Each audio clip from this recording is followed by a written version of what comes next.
미국 대선 이야기 좀 하겠습니다. 제가 샌더스나 트럼프가 미국의 대통령이 되어야 된다니까 그것도 또 불편한 사람이 있는 모양입니다. 저는 제 나름대로의 가치를 가지고 한국 정치가 변해야 되고 또 세계 정치도 변해야 된다. 전 세계는 일자리가 없는 장기 저성장 불황 시대에 접어들었고, 그리고 더 나아가서 일자리가 없는 것뿐만 아니라 부의 양극화가 극심해지고 있고, 이 다수의 중산층들이 보편적으로 빈곤해지는 시대로 가고 있다.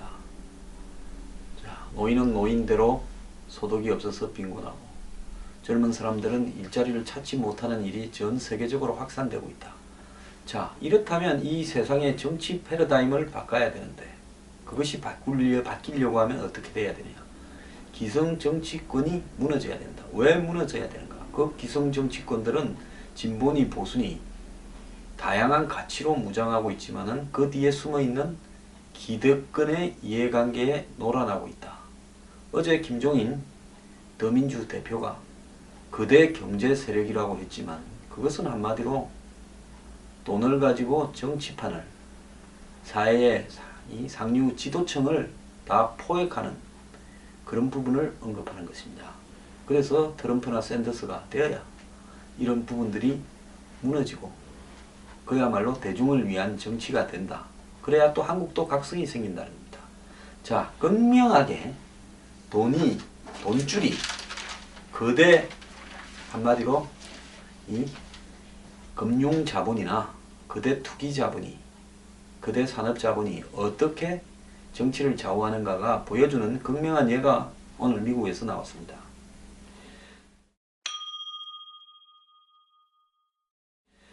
자, 트럼프 타워라도 팔겠다던 트럼프가 지금 대선 캠프 자금이 바닥이 났다는 겁니다. 자, 도널드 트럼프의 선거 자금 모금 실적이 생각보다 너무나 저조해서 공화당 주류가 경악하고 있다고 워싱턴 포스트가 보도했습니다. 미국의 최고 권위 있는 신문이 이렇게 보도했습니다. 대선 후보 지명자의 선거 자금 모금 실적은 자신의 선거운동뿐 아니라 대선과 같은 날 치루어지는 연방의회, 주의회 등 선거운동에도 영향을 미친다는 겁니다. 자, 미국은 대통령 선거만 하는 게 아니라 연방주의회도 하고 또 그 국회의원 선거도 같이 하고 자치단체 선거도 같이 하고 주지사도 또 뽑습니다. 자, 이 신문에 따르면 5월 말 현재 트럼프 캠프가 갖고 있는 현금은 130만 달러가 되지 않는다. 자, 이거면 얼마입니까? 130만 달러면 결국은 한 16, 7억밖에 안 된다.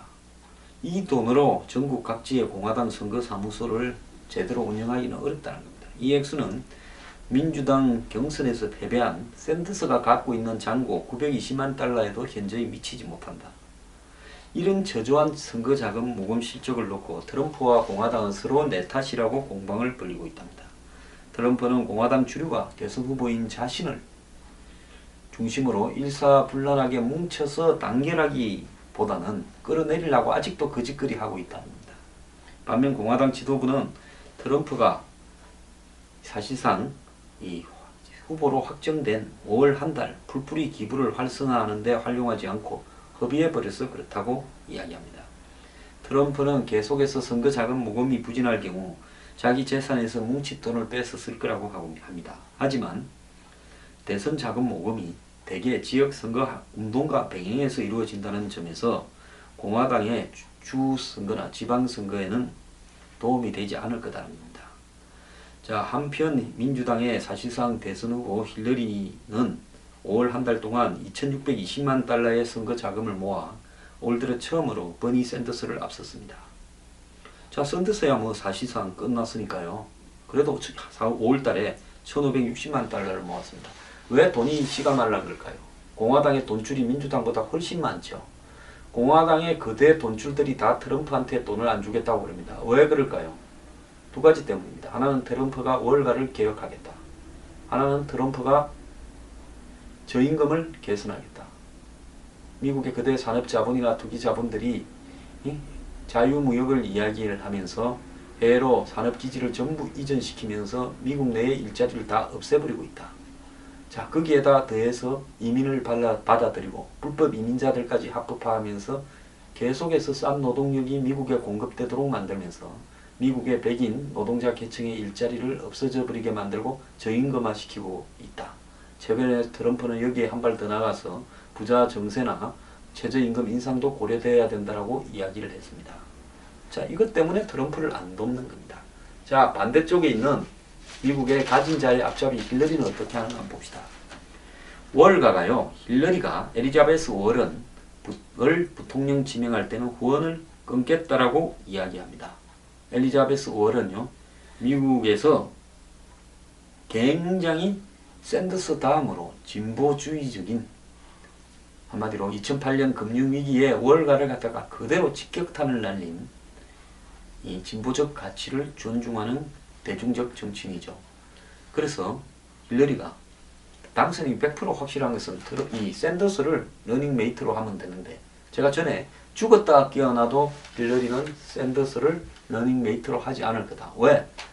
힐러리가 샌더스를 러닝메이트로 부통령 지명하는 순간에 힐러리는 자신에게, 자기 남편에게 수십 년간 돈을 대준 월가의 돈줄을 배반하는 일이기 때문에 안 된다는 겁니다.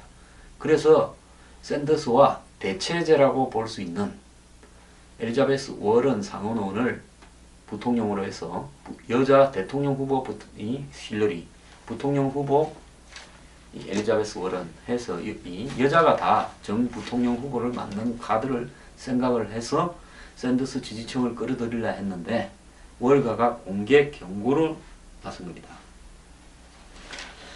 자, 미국 AP통신은 진보의 총화로 보이는 엘리자베스 워런 연방상원의원 등 3명이 압축이 되고 있는데 후보로요. 버니 샌더스는 아예 후보에서 빠졌다고 보도했습니다. 자, 그런데 파이낸셜 타임즈는 힐러리가 큰 틀에서 진보 인사와 중도 인사라는 두 가지 선택지를 놓고 쉽지 않은 결정을 내야 되는데 샌더스에게 환호하는 젊은 층을 잡을 것인지 공화당 후보가 될 도널드 트럼프에게 거부감을 갖고 있는 공화당원을 흡수할 온건 중도 인사를 택할 것인지 골라야 된다는 겁니다. 자, 그런데 힐러리의 주요 기반인, 지지 기반인 월스트리트 또 노골적으로 지금 샌더스를 대체할 워런에 대해서는 반감을 드러내고 있다는 겁니다. 지나치게 좌편향이라는 겁니다. 일부 로비스트는 힐러리가 워런을 지명하면 월스트리트에서 모든 기반을 잃을 것이다 라고 경고했다고 합니다. 힐러리는 지금까지 330억 원을 월가에서 조달했고 앞으로도 더 많은 자금을 지원받을 거라고 합니다. 공식적인 게 330억이죠. 강연하고 다니고 뒷구멍으로 받은 거는 이거 몇 배가 더 될 겁니다. 자, 이걸로서요. 트럼프에게 공화당 후보, 자기들의 완전히 텃밭인 공화당 후보에게 돈줄들이 돈을 안 댑니다. 그리고 힐러리를 도와주면서 힐러리를 보고 샌더스 지명하지 마라. 이제 엘리자베스 워런 지명하지 마라. 즉 월가를 개혁하고 보호무역으로 가겠다 이런 이야기를 할 만한 사람은 다 들을래라. 세금 개혁을 할 만한 사람도 다 들을래라. 자, 미국을 움직이는 실질적인 주체가 어디입니까? 월가 아닙니까? 최근에 스윙 스테이트, 즉 한 번은 공화당 한 번은 민주당을 찍는 이런 왔다리 갔다리 하는 주에서 힐러리가 이기고 있다. 여론조사에서 힐러리가 압도적으로 격차를 벌리고 트럼프 캠프는 우왕좌왕 혼돈 상태에 빠져 있다. 이렇게 미국 언론들이 보도하고 한국 언론들을 신나서 바람을 잡습니다. 그 근원이 어디라고 생각을 하십니까? 조지 W. 부시가 저 아버지 조지 H. 부시야 또 그 동생 잽 부시가, 잽 부시는 이 트럼프와의 정면 결투에서 졌습니다. 결투에서 져서 목숨을 부지하면 도와야죠.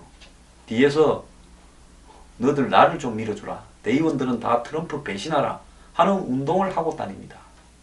자, 아마 월가나 미국의 자본가들로부터 트럼프 죽이고 니는 우리가 엄청 밀어줄게 앞으로 돈으로. 그 역할을 네가 해라. 이번 선거는 차라리 져라. 미국 공화당 보면요. 저 당은 해체돼야 됩니다. 당이 아닙니다. 트럼프가 되느니 차라리 져라라니.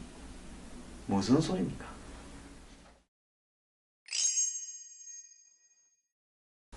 이것뿐만 아닙니다. 또 한 가지 웃기는 이야기가 있습니다. 유권자와 언론 보도의 괴리에 관한 이야기입니다. 미국 유권자들은 대선 후보 중 트럼프가 힐러리보다 경제를 더 잘 이끌어 갈 거라고 이야기를 합니다. CNN과 ORC 공동 여론조사에서 어느 후보가 경제를 잘 끌고 갈 것 같냐 하는데 트럼프가 52%, 힐러리 43%입니다. 힐러리는 이날 연설에서 트럼프의 경제 정책이 무모하고 위험하며 무디스의 통계를 인용해 350만이 일자리를 잃고 미국 경제가 침체에 빠질 거라고 비판을 했습니다. 자, CNN 머니는 힐러리의 트럼프 외교정책 비난에도 불구하고 지지도에서 크게 변화가 없었다면서 이번 경제정책 비난이 유권자의 마음을 움직일지 지켜봐야 된다 이래 이야기합니다. 힐러리가 트럼프를 엄청 까도 별 지지의 변화는 없다는 겁니다.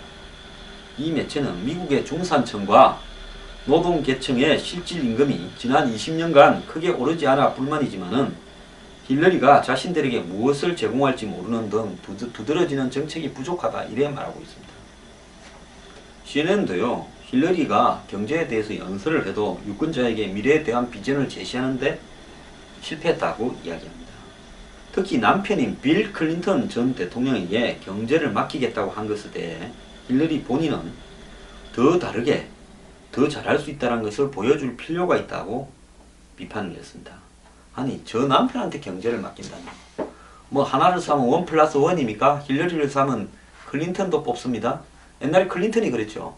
나를 뽑으면 나보다 더 똑똑한 힐러리도 뽑는 겁니다. 웃기네요. 그 둘이가 뽑혀갖고 뭔 짓을 했습니까? 백악관에서 무슨 러인스키하고 온갖 여자들 불러다가 이상한 짓을 하고 그것 때문에 부부간에 쌈박질을 하면서 있었던 온갖 지저분한 이야기가 곧 책으로 나온답니다. 전직 백악관 클린턴 때 경호원이 그 부부의 어두운 사생활을 폭로하는 책을 6월 말에 발간한다 그럽니다.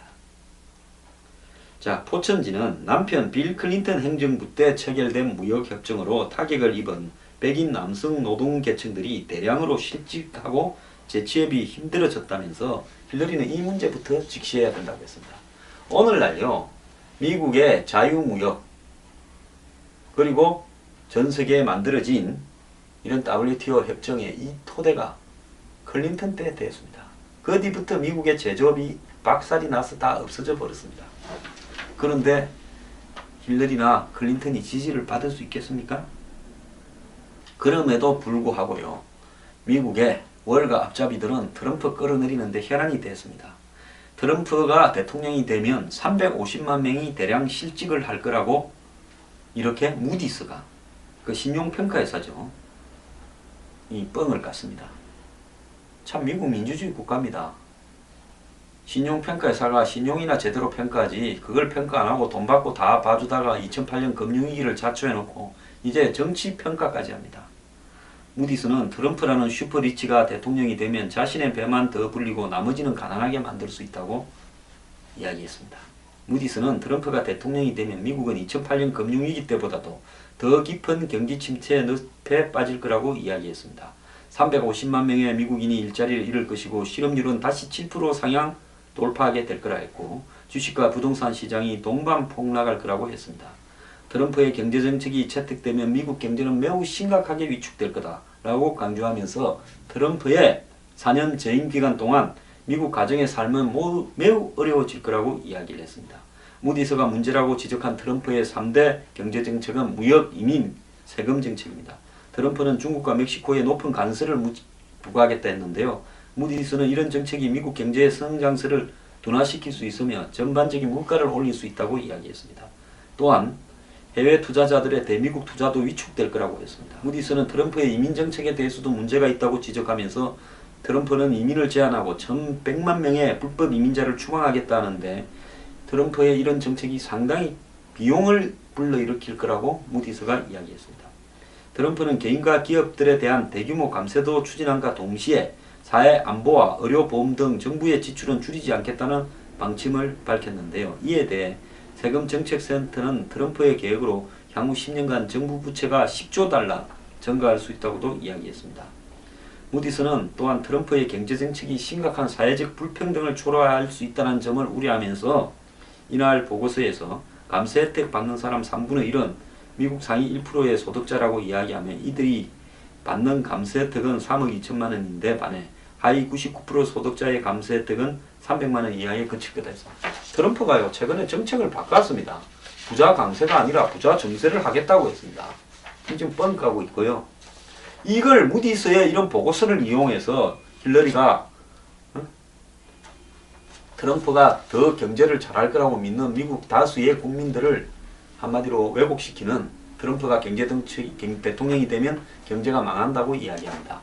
자, 무디스 같은 S&P 같은 이런 신용평가사들이 뭘 지순했습니까? 지난 2008년에 그들이 했던 일을 우리는 기억하고 있습니다. 금융위기 때 이들은 서브프라임 모기지에 한마디로 그걸 가지고 파생금융상품을 만들어서 뭐 신용부도서압 같은 것부터 시작해서 MBS, ABS 별의별 다 만들었죠. 만드는 놈도 설명할 줄 모르는 걸 만들어가 거기에 관련되는 금융상품에 대해서 좋은 신용평가를 해줬습니다. 왜 그랬을까요? 돈 받고 해준 거죠. 대우조선에 국내 굴지의 회계법인이 돈 받고 분식 해결을 허용해 준 것처럼 당시에 미국의 월가의 투자은행들의 분식을 사실상 외면하고 그 상품들에 대해서 A등급을 매겨주었습니다. 그래서 전 세계에 팔려나갔고 한국의 시골의 할머니들도 그걸 샀습니다. 은행에 가서 꼬드겨져 가지고요. 결국 나중에 어찌 됐습니까? 똥값이 돼버리면서 전 세계에 피해를 끼치는데 이런 무디스 같은 회사가 완전히 기여를 했는데요. 이 월가 유태인의 앞잡이 회사는 양심도 없이 트럼프를 비난하는데 앞장서고 있습니다. 자, 월가에서 시켰겠지요. 지금 미국이에요. 지금 이 트럼프 하나 잡으려고 돈줄 쪼고 힐러리 길들이고 그 다음에 지금 경제정책에 대한 일반 국민들의 시각을 왜곡시키려고 이렇게 일하고 미국이 과연 민주주의 국가인지 저는 의심스럽습니다.